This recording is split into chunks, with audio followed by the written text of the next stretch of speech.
Assalamualaikum warahmatullahi wabarakatuh. Kami akan menjelaskan karya tulis ilmiah yang telah disusun kami yang berjudul Algoritma Multimedia Kompresi Video.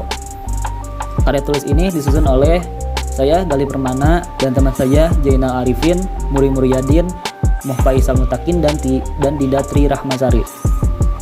Oke, selanjutnya akan dijelaskan oleh teman saya. Assalamualaikum warahmatullahi wabarakatuh. Saya Dinda akan menjelaskan tentang bab 1, yaitu terkait dengan pendahuluan. Poin pertama adalah latar belakang. Video adalah suatu bentuk teknologi untuk merekam, menangkap, memproses, dan mentransmisikan serta mengatur ulang gambar yang bisa bergerak. Video tersebut dapat disimpan menggunakan signal dari film, video televisi, dan video tape atau media non-komputer lainnya. Saat ini, video merupakan salah satu media elektronik yang sangat populer. Dengan berkembangnya teknologi, video mengalami peningkatan baik itu dari alat yang digunakan ataupun kualitas yang dihasilkannya, termasuk juga dengan bagaimana video tersebut bisa diedarkan dengan ukurannya yang tetap kompak. Salah satu teknik yang paling umum adalah kompresi video atau proses penyandian video sedemikian rupa sehingga mampu memperkecil ukuran file asli dan lebih mudah untuk dikirim melalui jaringan atau internet. Kompresi adalah suatu proses yang bertujuan untuk menempatkan atau mengecilkan ukuran suatu data.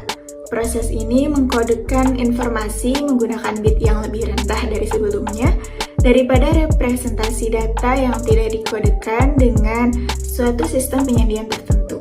Dengan teknik konversi ini akan membantu mempercepat proses pengunggahan ataupun pengunduhan sebuah data. Poin selanjutnya adalah rumusan masalah. Rumusan masalah pada penelitian ini adalah 1. Bagaimana proses konversi video. Kemudian yang kedua, bagaimana algoritma dari sebuah video. Dan yang terakhir, bagaimana TV bisa menerima transmisi video. Kemudian ada tujuan penelitian. Dari rumusan masalah di atas, maka tujuan penelitian ini adalah untuk mengetahui bagaimana proses konversi video, untuk mempelajari bagaimana algoritma dari sebuah video, dan untuk mengetahui bagaimana TV bisa menerima transmisi video. Kemudian poin terakhir yaitu manfaat penelitian, yaitu yang pertama dapat digunakan untuk mengurangi ukuran data yang cukup besar, dan yang kedua dapat mengefisiensikan memori pada tempat penyimpanan video. Sini saya akan mencoba menjelaskan tentang bab 2 tentang poin 2.1 konversi video.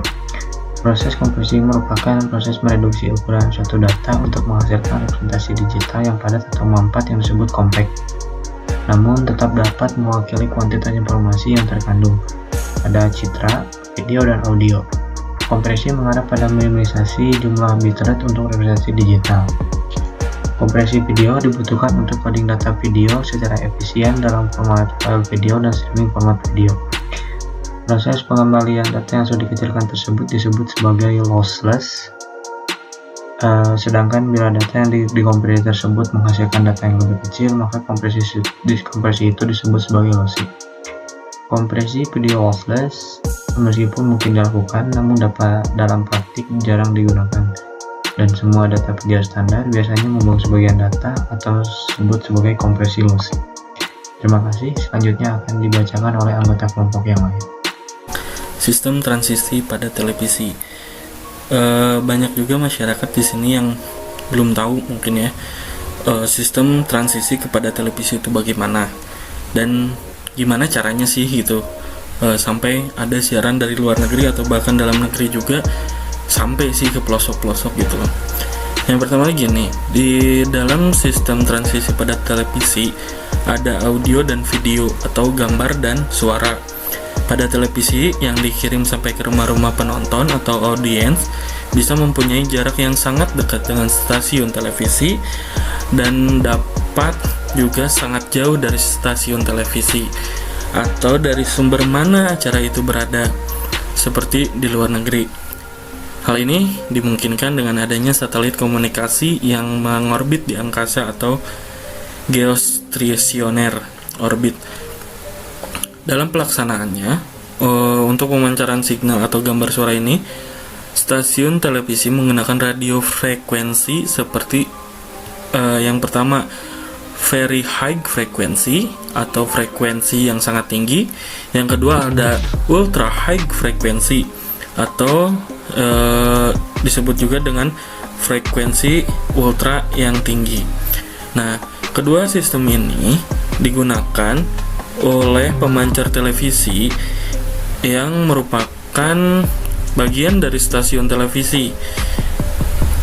Yang bagian dari stasiun televisi dalam memancarkan atau mentransitkan signal audio atau suara, signal video atau gambar.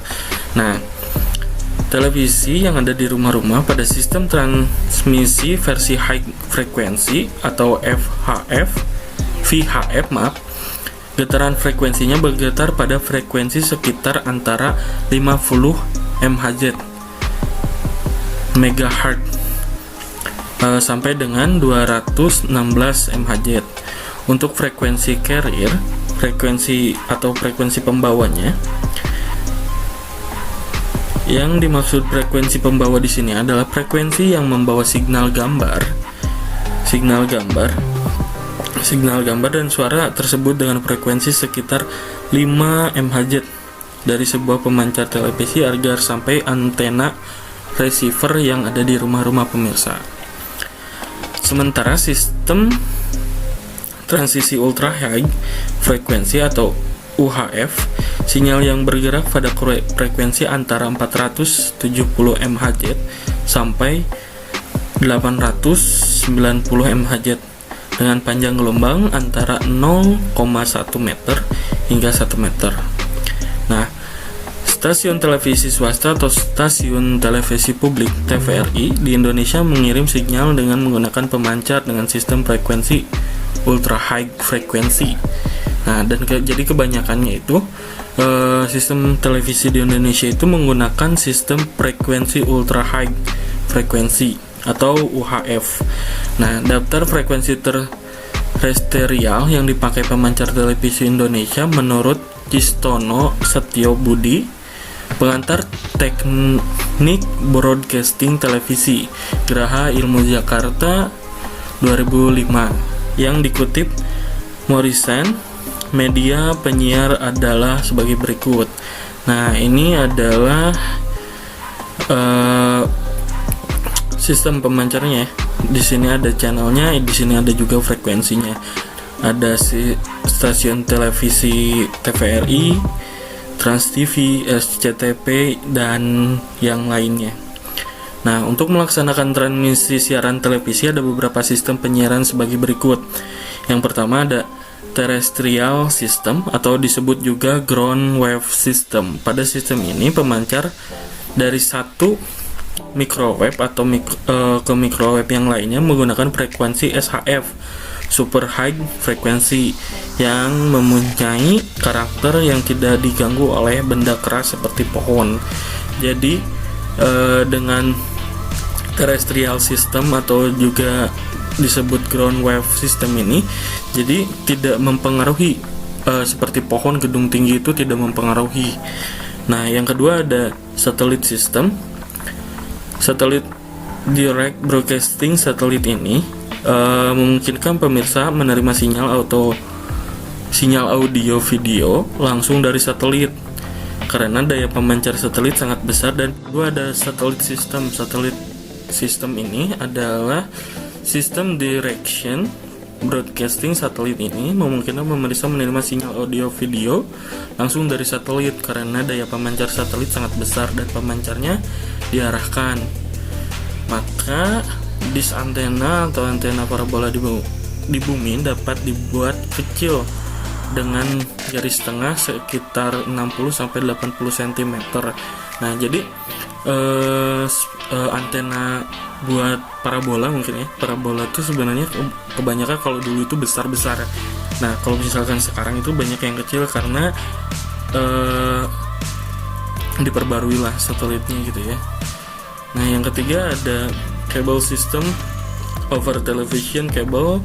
Transmisi signal langsung dikirim melalui kabel ke rumah-rumah. Pada sistem ini, gambar dan suara dari studio televisi atau sistem televisi langsung dikirim atau disalurkan melalui kabel pesawat penerima televisi di rumah-rumah ya. Nah, jadi di sini tuh jadi kabel ini tuh langsung ke rumah-rumah. Stasiun televisi kabel dilengkapi juga dengan studio untuk produksi program siaran dan juga memiliki peralatan video casting recorder untuk menyiarkan bahan siar atau canned production, dan hasilnya disalurkan melalui kabel kepada pelanggan. Ya, terima kasih. Silakan dilanjutkan. Halo, perkenalkan nama saya Munmudir. Saya akan melanjutkan presentasi yang sebelumnya telah disampaikan oleh rekan saya. Nah, dan sekarang saya akan menjelaskan pada poin 2.2 tentang algoritma dari sebuah video. Dalam matematika dan komputasi, algoritma merupakan kumpulan perintah yang saling berkaitan untuk menyelesaikan suatu masalah. Perintah-perintah ini dapat diterjemahkan secara bertahap dari awal hingga akhir. Dalam penyusunannya, diperlukan urutan serta logika agar algoritma yang dihasilkan sesuai dengan apa yang diharapkan. Algoritma merupakan bagian terpenting yang tidak dapat dipisahkan dari pemrograman.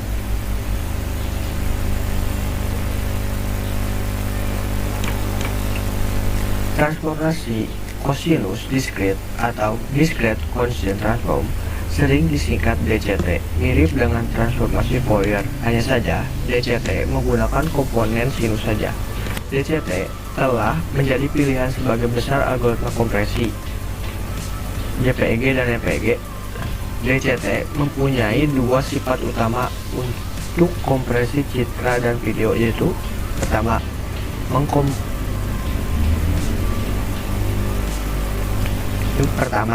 mengkompresikan energi citra ke dalam sejumlah kecil koefisien atau energi compaction. Kedua,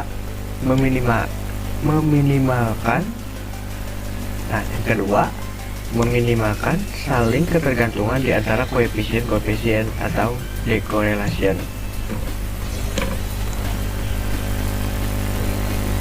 DCT atau discrete constant transform menghitung kuantitas bit image di mana pesan tersebut disembunyikan di dalamnya.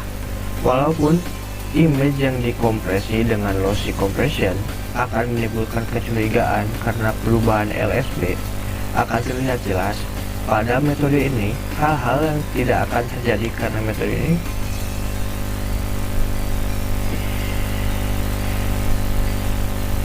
ulang renuncit DCT dan akhirnya mulai video pas kira di awal 2 menit ke video pas invest menit kedua ke 37. DCT atau discrete constant transform menghitung kuantitas bit image dalam pesan tersebut disembunyikan di dalamnya.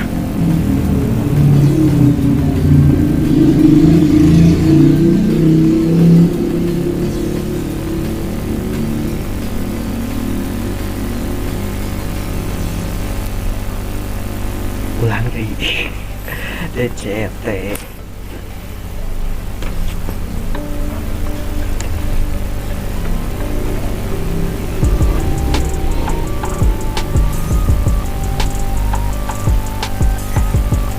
DCT atau discrete constant transform menghitung kuantitas bit image di mana pesan tersebut disembunyikan di dalamnya.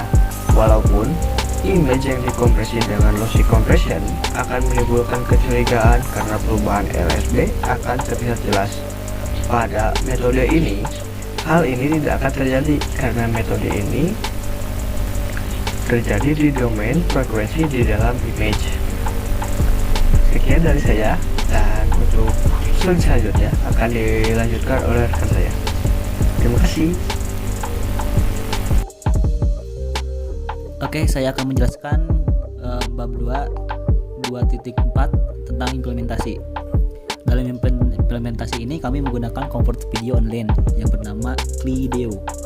Bisa diakses di http://klideo.com. Langkah-langkah penggunaannya, pertama-tama akses link dulu klideo.com/kompresi video. Lalu klik choose video. Terus kita pilih video yang akan dikompresi. Sini saya ambil contoh video yang berformat MP4 dengan kapasitas sekitar 2898 KB. Setelah dipilih, tunggu sampai website tersebut mengkompres secara otomatis. Setelah menunggu kompresnya, maka akan langsung dipindahkan ke laman untuk mendownloadnya. Dan setelah di-download, kita bisa melihat hasil dari kompresi video tersebut yang awalnya 2898 KB menjadi 2045 KB. Dan setelah dicoba, video ini tak terjadi yang namanya crash atau ada yang terpotong. Oke, lanjut ke bab 3, yaitu penutup. Kesimpulannya, berdasarkan pembahasan di atas dapat ditarik kesimpulan bahwa kompresi video dilakukan untuk memperkecil ukuran data sehingga dapat menghemat ruang penyimpanan pada memori maupun untuk mempermudah dalam proses transmisi sebagai kebutuhan. Dan saran, sebagai penulis menyadari sepenuhnya jika makalah ini masih banyak kesalahan dan jauh dari sempurna.